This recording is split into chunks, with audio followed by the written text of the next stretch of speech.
Captain அவர்கள் எதுக்கோசரம் கட்சி ஆரம்பிச்சாங்களோ, யாரை எதிர்த்து அரசியல் பண்ணாங்களோ, இன்னைக்கு அவங்ககிட்டயே வந்து பார்த்தீங்கன்னா, பிரேமலதா விஜயகாந்த் அவங்க வந்து பார்த்தீங்கன்னா, தேமுதிகவினுடைய தற்போதைய தலைவர் கேப்டன் அவர்களின் மனைவி வந்து பார்த்தீங்கன்னா, தேமுகவின் நிறுவனர். அவங்க வந்து பார்த்தீங்கன்னா, போய் திமுக கூட கூட்டணி சேர்ந்திருக்கிறாங்க. அவரு வந்து உயிரோட இருந்திருந்தாருன்னா, கேப்டன் இதுக்கு கண்டிப்பா அனுமதி குடுத்திருக்கவே மாட்டாரு. அவரு யார மிகப்பெரிய ஒரு கொள்கை எதிரியா கருதுனாரோ, அவங்க கூடயே போய் இன்னைக்கு வந்து பிரேமலதா விஜயகாந்த் அவங்க வந்து பார்த்தீங்கன்னா, ஒரு கூட்டணி அப்படிங்கிறத அமைச்சிருக்கிறாங்க. உண்மையிலே இது வந்து பார்த்தீங்கன்னா, அவிங்களுடைய கட்சியில இருக்கக்கூடிய தொண்டர்களுக்கே வந்து பார்த்தீங்கன்னா, மிகப்பெரிய ஒரு எதிர்பார்க்காத ஒரு முடிவு தான் அவங்க எடுத்திருக்கிறாங்கன்னு சொல்லணும். ஏன்னா கட்சி ஆரம்பிச்சு 20 வருஷத்துலயே அவங்க வந்து திமுக கூட கூட்டணியே சேர்ந்ததில்ல. இதுவே இவங்க வந்து தனித்து நின்றிருந்தாங்க அப்படின்னா, இன்னைக்கு வந்து முதலமைச்சர் வந்து திரு ஸ்டாலினா இருந்திருக்க மாட்டாரு. கேப்டன் விஜயகாந்தா தான் இருந்திருப்பாரு. இவர் வந்து கூட்டணி சேராம இருந்தப்பயே வந்து பார்த்தீங்கன்னா, 4% வாக்கு வாங்கியிருந்தாரு. அத அப்படியே மெயின்டெயின் பண்ணி கொண்டு போயிருந்தாருன்னா, திருமதி பிரேமலதா விஜயகாந்த் அவங்க ஆசைப்பட்டுட்டு இருக்கிற மாரி, ரொம்ப வருஷமா அவங்க சொல்லிட்டு இருக்கிற மாரி, தமிழ்நாட்டினுடைய முதலமைச்சராகவே கேப்டன் வந்திருக்கிறதுக்கு ஏகப்பட்ட வாய்ப்புகள் இருக்குது. செல்வி ஜெயலலிதா மறைந்த பிறகு தமிழகத்தினுடைய ஈடு இணையற்ற முதல்வர் வேட்பாளர், அதாவது எப்படி சொல்லலாம்னு சொல்லிட்டீங்கன்னா, போட்டியின்றி தேர்வு அப்படின்னு சொல்லுவாங்க இல்லையா? அது என்ன போட்டியின்றி தேர்வு? அண்ணன் போஸ்ட். இவருக்கு ஈக்குவலா யாருமே கிடையாதுப்பா அப்படின்னு சொல்லுவாங்க இல்லையா? இப்ப எப்படி பாரத பிரதமர் மோடிக்கு ஈக்குவலா இன்னைக்கு வந்து அவருக்கு ஈக்குவலான வில்லன் யார் இருக்கிறாங்க? அவருக்கு ஈக்குவலான போட்டியாளர் யார் இருக்கிறாங்க? அப்படின்னு சொல்லி ஒரு கேள்வி வருதுல்ல. அந்த மாரி தமிழ்நாட்டுல விஜயகாந்துக்கு ஈக்குவலா யாருமே கிடையாதுன்ற மாரி ஒரு சூழ்நிலை இருந்திருக்கும். நேரங்காலம் அவங்களுக்கு ஒத்துழைக்கல. விஜயகாந்த் அவர்களுக்கு, கேப்டன் அவர்களுக்கு. தனித்து நின்றிருந்தாரு அப்படின்னா, இன்னைக்கு தமிழகத்தினுடைய முதலமைச்சரா ஸ்டாலின் இருந்திருக்க மாட்டாரு. நம்முடைய கேப்டன் விஜயகாந்த் ஐயா தான் இருந்திருப்பாரு. ஆனா, இதுவே வந்து இவங்க இன்னைக்கும் தனித்து நின்று அவங்க வென்று போராடணும்னு சொல்லி முயற்சி பண்ணியிருந்தாங்கன்னா, அவங்க வெற்றி பெறறதுக்கு வாய்ப்பு அதிகமா இருந்திருக்கும். கேப்டன் யாரை எதிர்க்க நினைச்சாங்களோ, அவிங்க கூடயே இவங்க போய் சேர்ந்து கட்சி தொண்டர்களுக்குள்ளாடி வந்து பார்த்தீங்கன்னா, ஒரு ஏமாற்றத்த குடுத்துட்டாங்கன்னு தான் சொல்லணும். நல்லா யோசிச்சு பாருங்க. இது வந்து பார்த்தீங்கன்னா, கொள்கை ரீதியா இவங்களுக்குள்ளாடி பகை அப்படிங்கிறத தாண்டி, கோட்பாட்டு ரீதியா இவங்களுக்கு இடையில பகை அப்படிங்கிறத தாண்டி, ஒரு தீர்க்கமான முடிவு அப்படிங்கிறத தாண்டி, கடந்த 2011 சட்டமன்ற பொதுத் தேர்தல்லயும், 2016 சட்டமன்ற பொதுத் தேர்தல்லயும், மெயினா 2011 சட்டமன்ற பொதுத் தேர்தல்ல நடிகர் வடிவேலுவ வச்சு, இதே திமுக தான் வந்து பார்த்தீங்கன்னா, இதே திராவிட முன்னேற்ற கழகம் தான் வடிவேலுவ மேடை பேச்சாளரா உள்ளாடி கூட்டிட்டு வந்து, நம்முடைய கேப்டன ரொம்ப மோசமா, ரொம்ப அவமதிக்கக்கூடிய வகையில, ரொம்ப இன்சல்ட் பண்ணி, ரொம்பவே தவறான, கேட்கவே கொஞ்சம் சங்கடப்படுற மாரி இருக்கக்கூடிய விஷயங்கள பேசி, கேப்டனோட பேர கெடுத்தாங்க. கேப்டனோட பேர கெடுத்தாங்க. அவங்க கெடுக்கணும்னு முயற்சி பண்ணாங்க. அப்படிப்பட்டவங்க கூடயே போய் இவங்க கூட்டணி சேர்ந்திருக்கிறாங்க அப்படிங்கிறது வந்து பார்த்தீங்கன்னா, மிகப்பெரிய ஒரு ஏமாற்றம் தான் கட்சி தொண்டர்களுக்கு. இத வந்து பார்த்தீங்கன்னா, கட்சி தொண்டர்கள் மட்டும் கிடையாது. கேப்டனுடைய ஆத்மாவே ஏத்துக்காதுன்னு தான் நான் சொல்லுவேன். என்ன காரணம்? இப்ப அவங்க வந்து உங்களுக்கு 2 தலைமுறைக்கு முன்னாடி இருந்தவங்கள பத்தி பேசல. இப்ப ஸ்டாலின் இருக்கிறாரு. இப்ப ஸ்டாலின் வந்து பார்த்தீங்கன்னா, அவங்க அப்பா வந்து கருணாநிதி. அவங்க அப்பாவ வளர்த்தி விட்டது பேரறிஞர் அண்ணாதுரை. அண்ணாதுரை வந்து பெரியார்ட்டருந்து வெளியில வந்தாரு. இன்னைக்கு இருக்கக்கூடிய அரசியல் கட்சி தலைவர்கள் யாரோ ஒருத்தர் வந்து கூட்டணி சேர்றாங்க. இப்ப உதாரணத்துக்கு வாய்ப்பே கிடையாது. வாய்ப்பே கிடையாது. பெரியார திட்டுற யாரோ ஒருத்தர் வந்து பார்த்தீங்கன்னா, போய் ஸ்டாலின் கூட கூட்டணி சேர்றாங்க அப்படின்னா, ஸ்டாலின் என்ன சொல்லுவாரு? அவன் எங்க அப்பாவ திட்டல. ஸ்டாலின் என்ன சொல்லுவாரு? பெரியார் தான் திட்டிருக்கிறான். பெரியாருக்கு எனக்கு சம்மந்தம் இல்ல. பெரியாருக்கு எனக்கு சம்மந்தம் இல்ல. எங்க அப்பாவ அவன் திட்டியிருந்தா நான் கோவப்படலாம். கூட்டணிக்கு வேணான்னு சொல்லலாம். இவன் பெரியார் தானே திட்டினான். சரி வந்துட்டு போட்டுன்னு சொல்லுவாரு.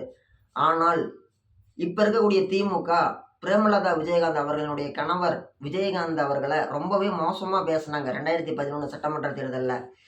தன்னுடைய புருஷன இவ்வளவு அசிங்கப்படுத்தின ஒரு கட்சி கூட, இன்னைக்கு போய் கூட்டணி சேர்ந்திருக்கிறாங்க அப்படிங்கிறது, அவங்க மனசாட்சியே அவங்கள எப்படி ஏத்துக்குதுன்னு தெரியல. இதுல வேற வந்து பாத்தீங்கன்னா, கட்சி தொண்டர்கள் வந்து இவங்களையே நம்பி இருக்கக்கூடிய கட்சி தொண்டர்கள், கட்சி நிர்வாகிகள், ஒன்றிய செயலாளர்கள், மாவட்ட செயலாளர்கள், மண்டல பொறுப்பாளர்கள் இவங்களுக்கெல்லாம் மிகப்பெரிய ஒரு ஏமாற்றம் தான். இன்னைக்கு இவங்க விஜயகாந்த் ஆசைப்பட்டது பண்ண முடியாதது நாளைக்கு ஒருத்தர் பண்ண முடியும்னா, திரு சீமான் அவர்கள தவிர வேற யாருக்குமே அந்த வாய்ப்புங்கிறதே கிடையாது. தனித்து நிக்கிறது அவருடைய பெருமை, தனித்து நிக்கிறது அவருடைய மாண்பு, தனித்து நிக்கிறது அவருடைய அடையாளம். அதுதான் அவருடைய வெற்றிக்கு மூலதனம். இன்னைக்கு கூட வந்து பாருங்க, 21/2/2026 சனிக்கிழமை அன்னைக்கு வந்து பாத்தீங்கன்னா, திருச்சியில வந்து மாநாடு போடுறாங்க. கிட்டத்தட்ட 540 கொள்கை தலைவர்களை அறிவிச்சு 540 கொள்கை தலைவர்கள் தமிழ் மொழிக்கோசரம் பாடுபட்டவங்க, ஈழத்துல போராடினவங்க, தமிழ் மொழியை வளர்த்தி விடணும் முயற்சி பண்ணவங்க, தமிழ் அறிஞர்கள், பேரறிஞர்கள், இப்படி எல்லாருடைய போட்டோவும் இருக்குது. அந்த கட்சி தலைவர் சீமானோட போட்டோ எங்கேயுமே கிடையாது. என் போட்டோ வைக்காத, தமிழுக்கு பாடுபட்டவன், தமிழ் மொழிக்கோசரம் பாடுபட்டவன், இந்த இனத்துக்கோசரம் பாடுபட்டவன் போட்டோ வையின்னு சொல்லி அவர் வச்சிருக்கிறாரு. விஜயகாந்த் அவர்கள் ஆசைப்பட்ட அந்த ஒரு அரசியல் வெற்றி அப்படிங்கிறது நாளைக்கு சீமான் அண்ணன் மட்டும்தான் கொடுக்க போறாரு. சீமான் அண்ணனால தான் அந்த விஷயம் வந்து சாத்தியமாக போகுது. நம்மளுக்கெல்லாம் ஒரு மாற்றம் வரும், ஒரு முன்னேற்றம் வரும், ஒரு விடிவுகாலம் வரும்னா அந்த விடிவுகாலத்தை சீமான் அண்ணாவை தவிர வேற யாராலையுமே கொடுக்க முடியாது. அவர் பேசக்கூடிய கொள்கை அரசியல் அப்படிங்கிறது அவரை வந்து நம்ம எதிர்க்கவே முடியாது.